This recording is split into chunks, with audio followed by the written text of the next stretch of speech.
As Nigeria continues to grapple with its terminal throes, Nigeria is on a free fall on all fronts, whether you talk about the economy or the currency or the prospects of life for the citizens and the occupants of the territory.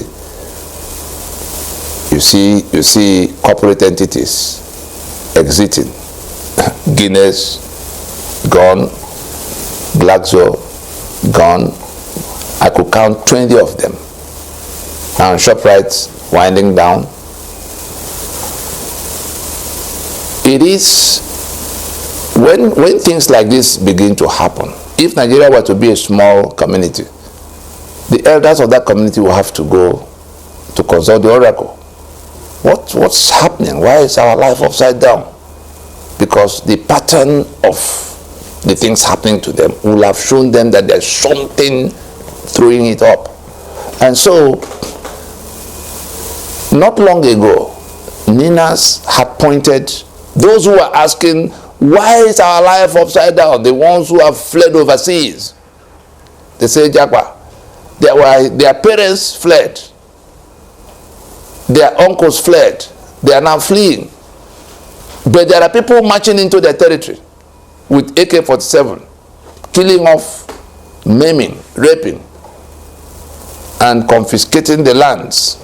Ask those in Plateau, ask those in Benue, ask those in Southern Kaduna. And when you see the kind of atrocities that are committed by these invaders, we begin to ask, why should that be happening in the 21st century at all? But when you look back at where Nigeria is coming from and what the rules are, we did remind Nigeria and the proprietors of Nigeria, unitary Nigeria particularly, that the 10 commandments we read about in the Bible are for nations as they are for men. Those 10 commandments, if you want to know why Nigeria is dying the way it's dying, go and look at them.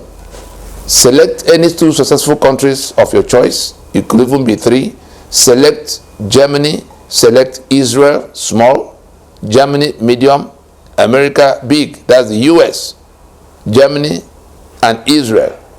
Going by size, US can be said to be big, Germany can be said to be medium, Israel, very small.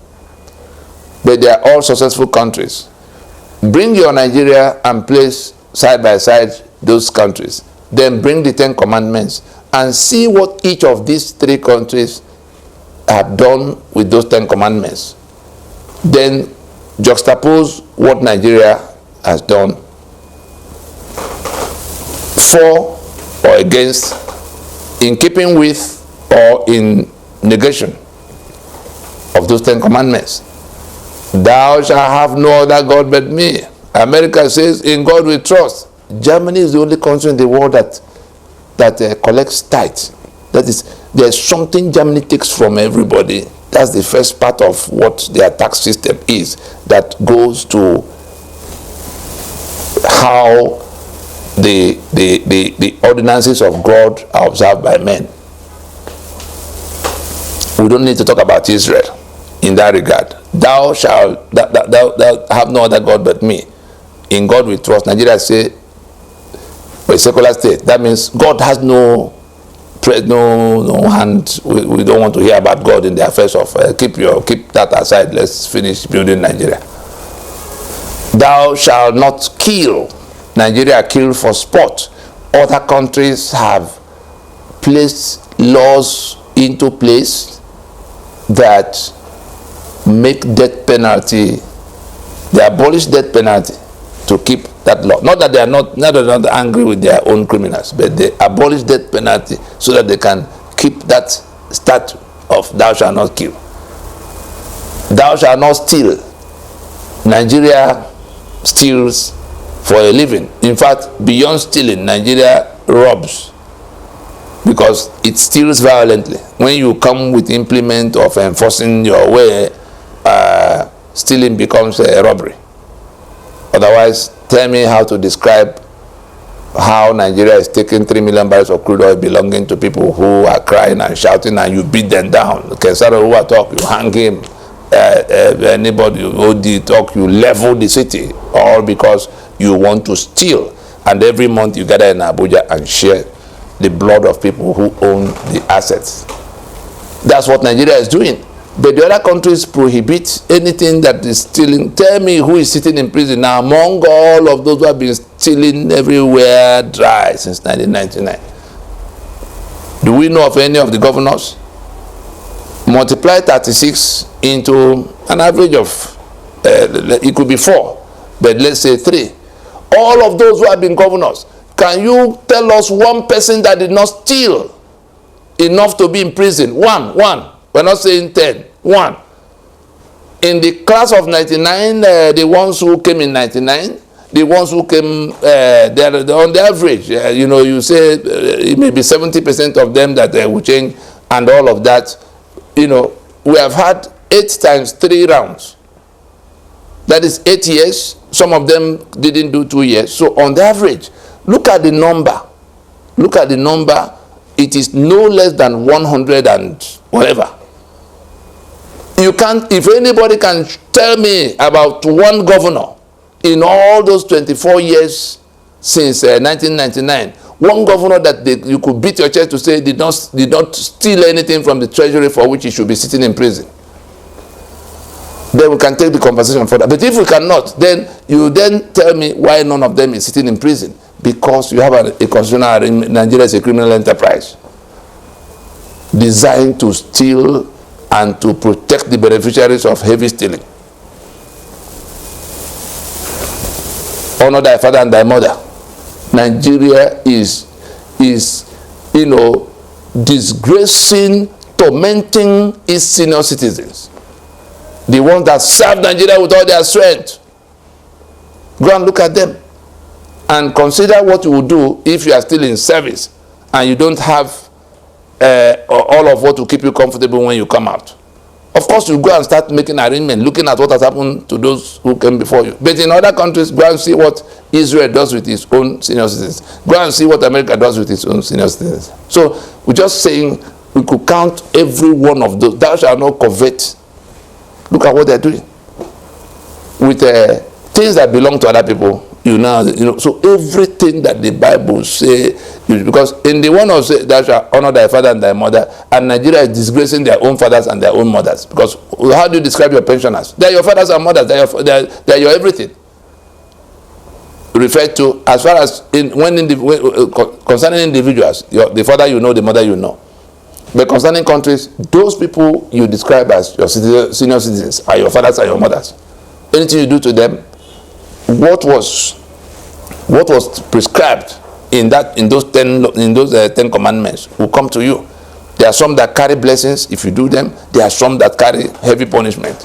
But the one of honor thy father and thy mother, it is that your days may be long. So will the days of Nigeria be long when it's disgraced, when it's killing off its own fathers and mothers and tormenting them, denigrating them, making sure that they look like that is, you would think they committed an offense that has no forgiveness. That's your pensioners right there. And so we come to the one that is still the one that will still bring much more havoc than whatever you have seen before. The one of conspiracy to do evil. Conspiracy to do evil. Let us go to, in this particular instance, you see this map, the dot in circle you've been hearing about, the unitary Nigeria that isolated is central state. First it was eastern region and then it became eastern south state. The one that is central state now fractured into 5 states we describe as dot in circle. They are mocking that small portion as dot in circle. Now, let us look at what Nigeria is doing in that space and what the consequences could be, and compare what we read with what we are seeing to know whether there can be a change of course for those who did not know, who now know, and who see the danger ahead. We go to Proverbs chapter 1, verses 10 to 19. I'm reading. It says, my son, bear in mind, like the 10 commandments addressing the countries of the world. What did every country do? What had become their situation? This one too, you may think is addressing an individual. Let us, for a moment, put Nigeria as that individual being addressed. Nigeria, the constituent components of Nigeria gathered. You are now being addressed as a country. It says, my son, if sinners entice thee, consent thou not. If they say, come with us, let us lay wait for blood. Let us lock privily for the innocent without cause. Let us swallow them up alive as the grave, and whole as those that go down into the pit. We shall find all precious substance. We shall fill our houses with spoil. Cast in thy lot amongst us. Let us all have one purse. My son, walk not thou in the way of them. Refrain thy foot from their path, for their feet run to evil and make haste to shed blood.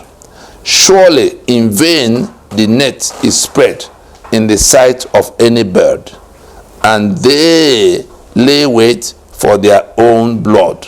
They lock privily for their own lives. So are the ways of every one that is greedy of gain, which taketh away the life of the owners thereof.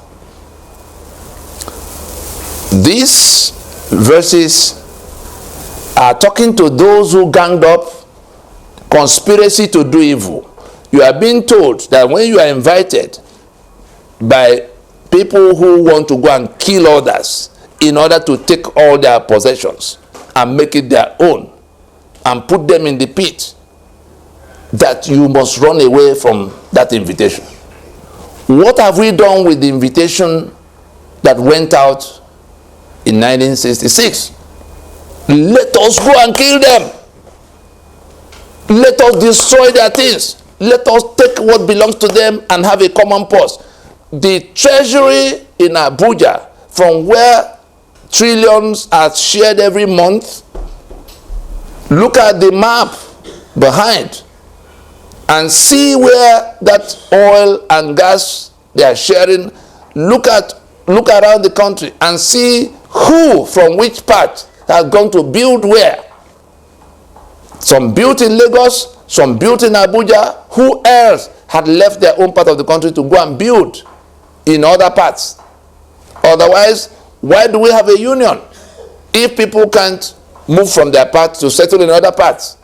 And every time, the only thing that unites Nigeria is the conspiracy to lock them down, put them down, kill them, seize their thing, let it be ours, lock them away from any opportunities. That whether it is school, they put cut-off mark, quota system, allocation.